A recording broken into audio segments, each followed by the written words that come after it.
আসসালামু আলাইকুম এভরিওয়ান। আমি মানিকগঞ্জ থেকে এমডি আসাদ।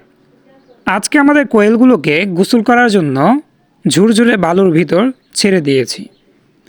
সাধারণত হাঁস যেমন পুকুরের পানিতে গোসল করে বা পানিতে গোসল করে, আর মুরগি প্রজাতির যে এনিমেলগুলো আছে এরা মূলত গোসল করে শুকনো বালু বা শুকনো মাটিতে। এরা কিন্তু এভাবে গোসল করে গায়ের ময়লাটাকে দূর করে। আমরা কিন্তু অনেকে ভাবি যে ওদের গায়ে হয়তো ময়লা আরও লেগে যাবে, বিষয়টা কিন্তু ঠিক সেরকম না। ওদের আলগা ফেদারগুলোও কিন্তু এই বালুতে গোসল করার ফলে বের হয়ে যাবে।